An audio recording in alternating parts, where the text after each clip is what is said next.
De la voile avec la 12e édition de la Palermo Monte Carlo, une compétition qui s'est déroulée du 21 au 26 août. La remise des prix a été organisée au Yacht Club de Monaco au terme de 6 jours de régate. Une course hauturière de 500 miles nautiques entre Palerme en Sicile et Monaco. C'est le Rambler 88 barré par Brad Butterworth qui a franchi la ligne d'arrivée en premier, remportant ainsi la Palermo Monte Carlo en temps réel en 58 heures, 14 minutes et 11 secondes. Brad Butterworth n'est autre que le quadruple vainqueur de l'America's Cup. C'est une très bonne course, l'une des plus belles courses offshore de la Méditerranée. Elle part de Palerme en Sicile jusqu'à Monaco, on ne peut pas faire mieux que ça. Oui, je pense que c'est vraiment une superbe course, très technique, très intéressante. J'aime cette épreuve et je vais probablement revenir. Le Néo-Zélandais ne parvient toutefois pas à battre le record de vitesse de l'épreuve, 47 heures, 46 minutes et 48 secondes, détenu l'an dernier par Ezimit Europa 2. Voilà pour l'arrivée en temps réel.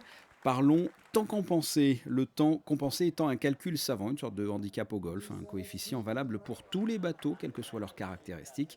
Eh bien, la première place en temps compensé revient à Scricca de Leonardo Cervi. Il remporte ainsi le trophée Angelo Randazzo. On est ravis de la façon dont s'est déroulée la régate. Tout s'est joué avec la météo, c'est une course exigeante. Il y a eu 3 phases importantes, la remontée vers le Porto de Cervo, le passage de Bonifacio et le trajet de la Corse à Monaco. On a donné le maximum avec notre bateau et on a réussi à ne pas perdre le contact avec les plus gros bateaux parce que nous avons une embarcation relativement plus petite et au final, on a réussi à remporter la compétition en temps compensé. À noter l'arrivée du J111 du club de Monaco mercredi en fin de journée. Il termine ainsi 5e en temps compensé dans la catégorie ORC.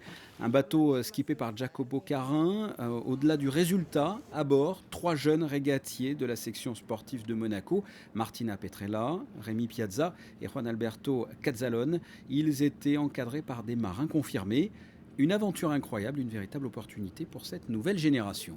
Les conditions ont été très dures au début parce que le premier jour déjà c'était très calme, on a eu le temps de dormir, mais le deuxième jour on n'a pas dormi du tout parce qu'il y avait beaucoup de vent, beaucoup de vagues, on a dû rester au rappel tout le temps.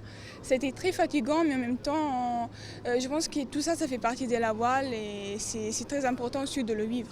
J'ai appris un peu plus la tactique, on va dire à grande échelle, parce que moi j'étais plus habitué à faire des petites régates d'une heure, donc c'est assez différent.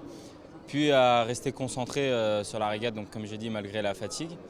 Et aussi l'esprit d'équipe, parce qu'il faut être très solidaire et faut avoir une bonne cohésion, sinon ça ne peut pas marcher. J'ai appris beaucoup de choses, oui, j'ai appris comment manier un plus gros bateau, parce que je suis habitué au dériveur. J'ai appris qu'il faut toujours écouter celui qui a le plus d'expérience, parce que c'est la voix de la raison sur le bateau. Et voilà. Cette initiative s'inscrit dans la politique sportive du Yacht Club de Monaco, le partage d'expériences et la transmission d'un savoir-faire. En résumé, la 12e édition de la Palermo Monte Carlo a enregistré cette année un record de participation avec 57 unités inscrites au départ, dont 6 maxi-yachts.